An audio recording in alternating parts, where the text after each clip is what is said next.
It's Black History Month, and the Detroit Historical Museum wants you to know about special exhibits and activities celebrating Black culture.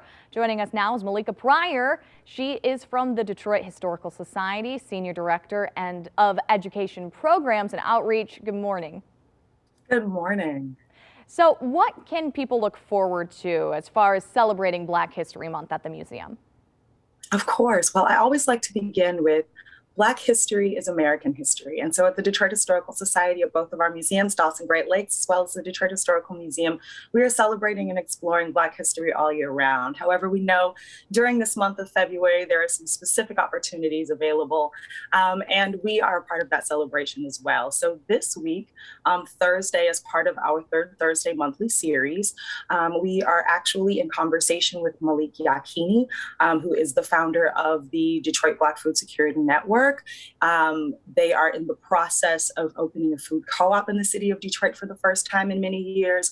And that particular program is virtual. You only need to register in order to participate and receive the link. But it's going to be a fantastic conversation that explores the annual theme from the Association of the Study of African American Life and History, which is health and wellness in the Black community. And so we are taking a Detroit-centric approach to that. It's going to be a fantastic conversation. Our annual in-person activation major program that we haven't been able to do in 2 years for obvious reasons is being brought back to an in-person context, which is on the Shoulders of Giants. That will happen on February 26th. That's a Saturday. It is an all-day event. It's free with registration. It is an event that from its very founding has always focused and highlighted Black local entrepreneurship. So really about centering the grit and the hustle and resilience of entrepreneurship in the city of Detroit, and specifically in this instance, highlighting Black-owned businesses. So we're really excited to have our marketplace back. It is going to be styled as Hastings Street. So all of our marketplace will live in our streets of Old Detroit. There will be a Paradise Valley inspired kids workshop around entrepreneurship and imagining your future. There will be tours, guided tours of our Detroit 67 and Doorway to Freedom exhibitions, as well as a self-guided African-American focused history hunt that will take families, and it's intended to be intergenerational. So there are images for our non-reading visitors, as well as more intricate clues that families, older kids, adults can get together and figure out where they can self-guide through the museum.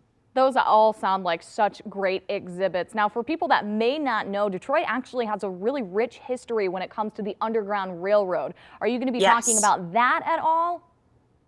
That's a great question. So our Doorway to Freedom exhibition actually focuses specifically on Detroit's role in the anti-slavery movement and Underground Railroad, specifically the movement, not only the community that was established in the city of Detroit, but Detroit's central role in the establishment of free African-American towns and settlements in Canada.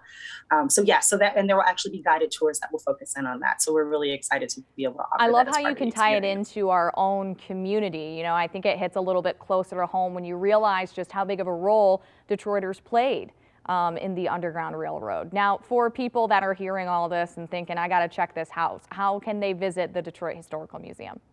Absolutely. So they'll go online to detroithistorical.org. There is a tab marked events or things to do. And there are multiple ways to get there. I usually use events by month or listing by month. And of course, we're in February. So the first programs that you're going to see are the ones that I've mentioned, along with others. As part of the 26th, there's also going to be a really fantastic panel that features Black beauty entrepreneurs, including Yulitza Jean-Charles, Nefertiti Harris, and Etta Fly Espy, all of whom have received national attention for the work that they've done as entrepreneurs in beauty. And so that's also going to be a fantastic part of the 26th program as well. All right, Malika, so more Detroit greatness. I love that. Malika Pryor, thank you so much for joining us this morning. Thank you so much for having me.